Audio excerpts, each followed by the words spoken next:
जय हिंद दोस्तों। यदि आपने डीलेड नहीं किया, आपके पास बीएड नहीं है और न ही आप टेट एग्ज़ाम पास हो पाए हैं, तो शिक्षक भर्ती में आपके लिए कौन सा ऑप्शन बचता है और आपको किस प्रकार से तैयारी करनी है, इसी से संबंधित ये आज का हमारा वीडियो है। तो आप सहायक शिक्षक विज्ञान प्रयोगशाला की तैयारी बहुत ही आराम से कर सकते हैं यदि आपके पास डीलेड नहीं है, बीएड नहीं है या किसी भी प्रकार के क्वालिफिकेशन नहीं है। तो सहायक शिक्षक विज्ञान प्रयोगशाला इसके लिए ज़रूरी है कि आप 12वीं पास हों और आप विज्ञान विषय से 12th पास किए हों। तो यदि आपका 11वीं 12वीं साइंस सब्जेक्ट हो तो बिल्कुल आप प्रयोगशाला सहायक शिक्षक विज्ञान प्रयोगशाला एग्ज़ाम दिला सकते हैं। तो ये तो होगी सामान्य जानकारी। अब सिलेबस के बारे में बात कर लें तो चलिए यहाँ पे सिलेबस को देख लेते हैं। तो इसमें कुल टोटल 150 नंबर के क्वेश्चन पूछे जाते हैं। ध्यान दीजिएगा, एग्ज़ाम का जो लेवल रहेगा वो लगभग 9 और 10th लेवल में होते हैं। वास्तव में खाना चाहिए तो 9 और 10th का, बाकी क्वेश्चन तो जिस हिसाब से पूछा ही जाता है। सबसे पहले यहाँ पे देखिए, फिजिक्स से कुल टोटल 40 अंक के क्वेश्चन पूछे जाते हैं। इसी प्रकार से केमिस्ट्री से कुल टोटल 40 अंक के क्वेश्चन पूछे जाएंगे। जीव विज्ञान से 20 अंक के क्वेश्चन पूछे जाएंगे। इसी प्रकार से सामान्य अंग्रेजी से 15 अंक के क्वेश्चन पूछे जाएंगे। हिंदी से भी 15 अंक के क्वेश्चन पूछे जाएंगे। कंप्यूटर से 10 अंक और सामान्य विज्ञान से 10 अंक। इस प्रकार से कुल टोटल 150 नंबर के क्वेश्चन पूछे जाएंगे। फिर से मैं रिपीट कर दूं, जो सिलेबस का पैटर्न है वो 10th बेस पर रहेगा, 10वीं 9वीं 10वीं के आधार पर। अब सिलेबस देख लीजिए, तो जैसे आपको 9th क्लास में मिल जाएगा गति से संबंधित पाठ, गति एवं बल।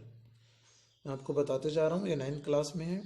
इसी प्रकार से इसका आगे हम लोग देखते हैं बल एवं गति के नियम। तो ये भी आपको 9th क्लास के विज्ञान के पुस्तक में मिल जाएगा।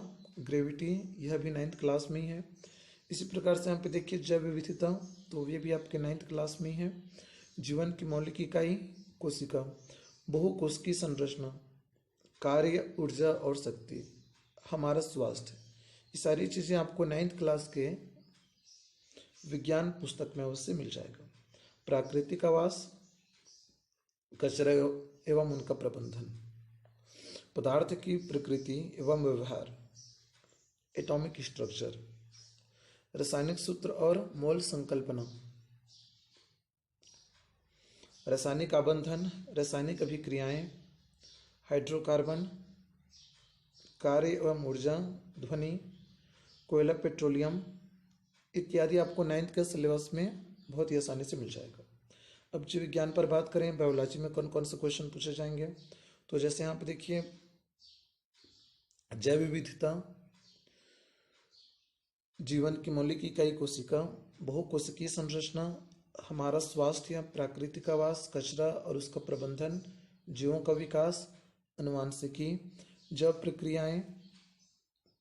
तो यहाँ से देखिएगा जीवों का विकास से लेकर आपका अंतिम तक, जीवों का विकास, अनुवांशिकी, जैविक प्रक्रियाएं, पोषण, परिवहन, इसी प्रकार से प्रजनन, वृद्धि और परिवर्धन, पारिस्थितिक तंत्र में ऊर्जा का प्रवाह इत्यादि आपको 10th के सिलेबस में मिल जाएगा। सामान्य हिंदी पर बात करें तो वे भी 9th 10th लेवल पर ही पूछा जाना है, जैसे कि स्वर, व्यंजक, वर्तनी, लिंग, वचन, संज्ञा, सर्वनाम, समास रचना, प्रकार, संधि, रस, अलंकार, व्याकरण, शब्द रचना इत्यादि। इसी प्रकार से सामान्य अंग्रेजी पर बात करें तो number system, pronoun, use of some important conjunction, preposition, active passive voice, narration, synonyms, antonyms, one word, तो इत्यादि टाइप के आपके इंग्लिश में क्वेश्चन पूछे जाएंगे। कंप्यूटर से संबंधित देख लें तो ये आपका कंप्यूटर का सिलेबस है, जैसा आपको यहाँ पे स्क्रीन में दिख ही रहा है।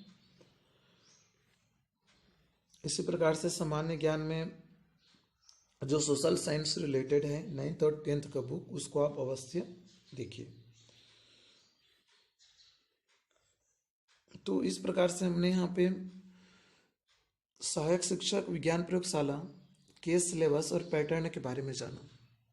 तो यदि आपका डीएलएड नहीं है, बीएड नहीं है, आप टेट एग्ज़ाम भी क्वालिफाई नहीं कर पाए हैं, फिर भी आपके लिए एक सुनहरा अवसर रहेगा कि आप सहायक शिक्षक विज्ञान प्रयोगशाला पेपर दिलाएं और उसको पास कर लें। उसके लिए आवश्यक है कि आपका 11th-12th साइंस पैटर्न में हो। Thank you.